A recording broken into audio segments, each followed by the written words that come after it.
Y una precisión, yo antes no criticaba, por Dios, puesto a dar una entrevista, prefiero que la dé a la agencia pública que a ningún otro medio.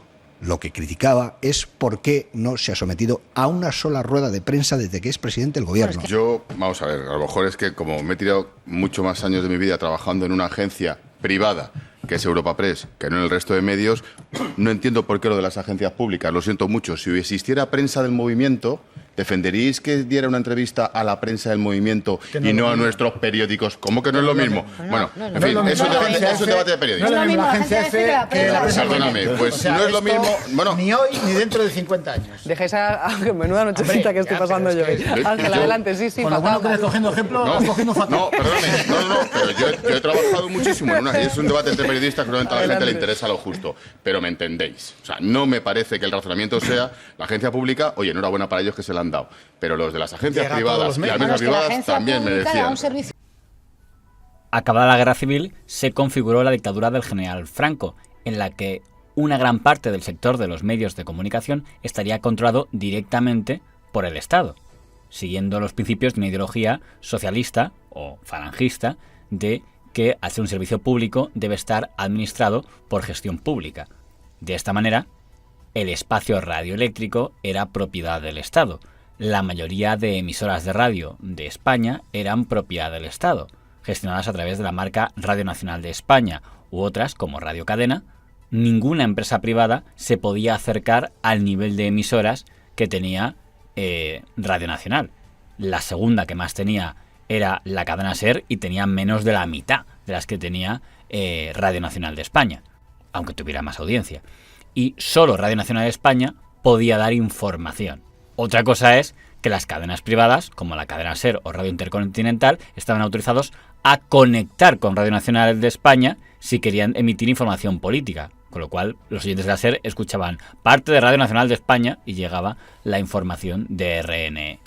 La televisión justo se desarrolló durante las siguientes décadas, por lo cual el único titular del espacio radioeléctrico era del Estado, solo el Estado podía desarrollar una televisión. Por eso el único canal que existió durante toda la dictadura sería Televisión Española, gestionado por el Estado. Como con Radio Nacional de España, todo dependiente del Ministerio de Información.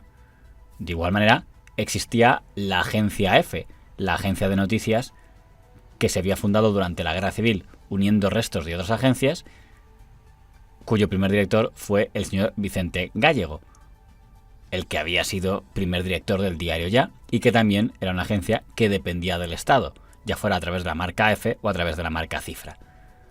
Paralelamente a todos estos medios, de una manera u otra dependientes del Ministerio de Información, existía el Ministerio Secretaría General del Movimiento. Y al Ministerio Secretaría General del Movimiento se le concedió no solo la gestión de su propia agencia de noticias, la agencia Piresa, con lo cual había dos agencias propiedad del Estado, una la agencia F directamente del Estado y otra la agencia Piresa del Movimiento, pero que en la práctica también estaba pagada por el Estado. Pero al movimiento se le dio algo mucho más poderoso, que fue la cadena de periódicos del movimiento. Durante la Guerra Civil Española, cada vez que una zona era conquistada por los nacionales, los periódicos quedaban adscritos al movimiento nacional de simbología falangista. Acabada la Guerra Civil, muchos periódicos incautados pasaron a ser periódicos falangistas, es decir, del movimiento, es decir, del Estado. Así, por ejemplo, Avance, de Asturias, pasó a ser el periódico La Nueva España, o el periódico anarquista Solidaridad Obrera pasó a ser el periódico del movimiento Solidaridad Nacional. En Madrid, a partir de los talleres que habían pertenecido al diario El Sol, se formó el diario Arriba. La marca del antiguo semanario que había pertenecido a don José Antonio Primo de Rivera ahora pasaba a ser un periódico de la mañana de ámbito nacional, es decir, competidor directo del ABC y del Ya, dependiente directamente del Ministerio Secretaría General del Movimiento. Y también dependiente del Ministerio Secretaría General del Movimiento quedó adscrito el diario Marca que había fundado la familia Fernández Cuesta, de gran importancia tanto en el franquismo como en la historia del periodismo español. A pesar de que la cadena de prensa del movimiento tenía un poder impresionante, porque a excepción de la Editorial Católica y el caso de Prensa Española, si consideramos al ABC de Sevilla un periódico diferente a ABC, ninguna otra empresa tenía más de un periódico. mientras que la cadena de prensa del Movimiento tenía prácticamente un periódico en cada región de España. Sin embargo, hay que decir que los periódicos de la cadena del Movimiento, la mayor parte de ellos, se convirtieron en una fuente de pérdidas para el Estado, ya que, a excepción de 6, el resto eran deficitarios. En la prensa del Movimiento, prensa del Estado, había solamente 6 o 7 periódicos que ganaban dinero. Los demás lo perdían todo. Finalmente eran La Nueva España de Oviedo, Información de Alicante, Sur de Málaga, Alerta de Santander, Levante de Valencia. Y los demás, todos perdían. ¿Cómo va a hacerse sociedades laborales en empresas? ¿Por qué sí funcionó el periódico Sur de Málaga, el periódico Levante de Valencia, el periódico La Información de Alicante, el periódico Alerta de Cantabria o el periódico La Voz de España de San Sebastián? Cada uno tenía su contexto y cada uno tenía su mercado. Pero hay que reconocer que los que dirigieron esos periódicos en aquella época supieron conectar con los lectores que tuvieran en aquella época. Y entre esos casos podemos citar al que fue durante 40 años director del periódico Alerta de Cantabria, el periodista falangista don Francisco de Cáceres, o el que fue durante casi 30 años director del periódico Sur de Málaga, señor Sanz Caguigas, que consiguieron conectar durante varios años con los lectores de sus respectivas provincias. No fue ese el caso del diario Arriba, que a excepción de la primera década de la dictadura, donde tuvo cierta influencia, a partir de ese momento empezó a ir cuesta abajo, de lo que cabía deducirse que la cadena de prensa del Movimiento no sobreviviría al régimen franquista. El Arriba era un periódico del Movimiento, pero de hecho era un periódico gubernamental, porque el Movimiento era el soporte del gobierno y el gobierno era el soporte del Estado. Era un periódico gubernamental. Y los periódicos gubernamentales no han funcionado nunca, ni siquiera en los regímenes dictatoriales. Había algunos casos de periódicos en provincias, por ejemplo, pues en Málaga funcionaba Sur, era el primero de Málaga el diario Sur, o en Valencia el diario Levante. Había algunos más. Levante del Movimiento, sí, y bueno, La Voz de España de San Sebastián, bueno, podría citarle, pero creo que pero en Madrid nunca funcionó. Lo que sí te era un poco el referente. Fue desde Mundo Diario, desde el primer medio, en el que se pidió abiertamente el cierre de la cadena de prensa del Movimiento, y no porque estuvieran en contra de que existiera una prensa pública en España, sino que estaban en contra de que en su nómina siguieran escribiendo multitud de periodistas franquistas contrarios al sistema democrático y a los partidos comunistas. Sencillamente intolerable. Desde la prensa del Movimiento se siguen lanzando ataques desmadrados contra determinadas personalidades políticas con el peor estilo del viejo régimen.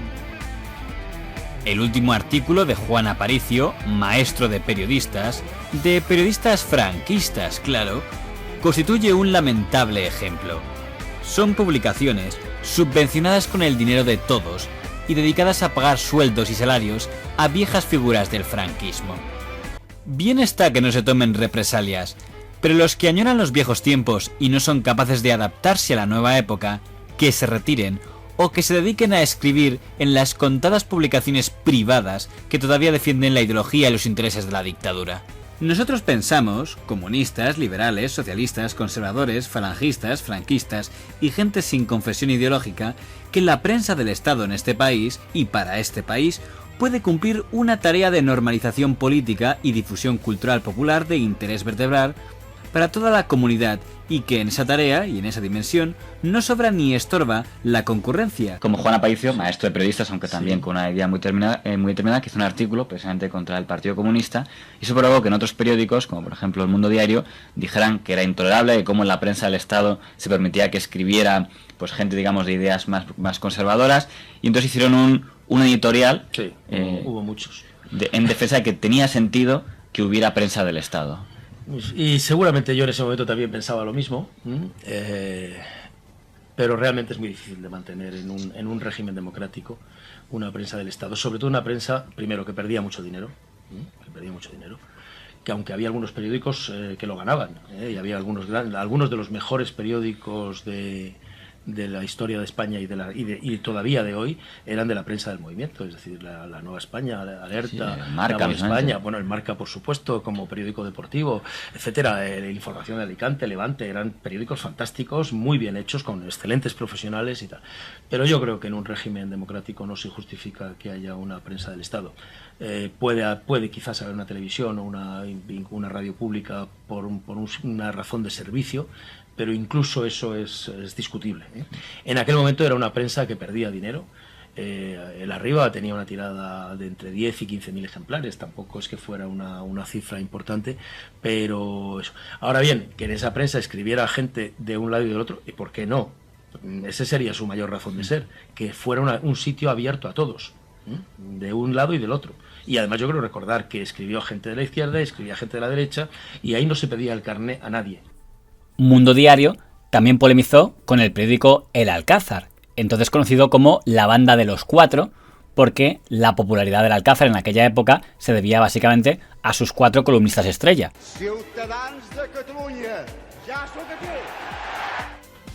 El 25 de octubre de 1977, don Josep Tarradellas regresó a España y, lo que es más importante, regresó como presidente de la Generalitat de Cataluña. El rey Juan Carlos restaura aquella institución para la configuración de una autonomía catalana. Franquistas catalanes como don José Antonio Samaranch habían apostado desde el inicio de la transición por el retorno de la autonomía. Señor, en estos momentos el pueblo catalán está deseoso de que se reconozca cultural, administrativa, económica y políticamente la personalidad de Cataluña, para dotar al pueblo catalán de instituciones propias, tanto en el orden administrativo como en el económico y político. El gobierno de don Adolfo Suárez había apoyado aquella iniciativa iniciando el proceso de descentralización.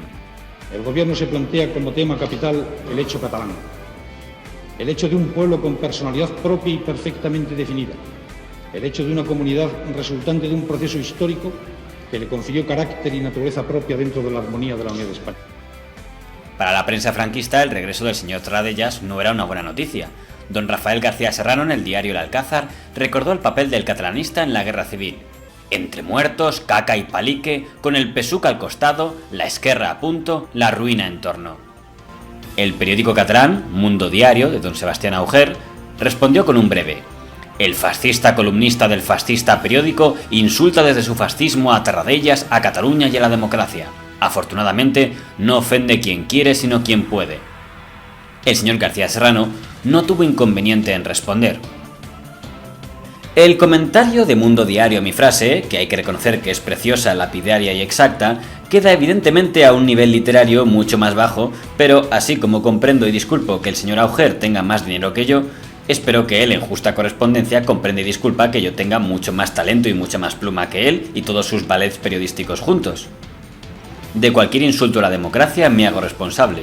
No he hecho otra cosa en mi vida que cachondearme de ella. Entonces, quizás por eso mismo yo me he entercado también en mantener esa postura, para que quede el testimonio de alguien que trate de demostrar que no fuimos tan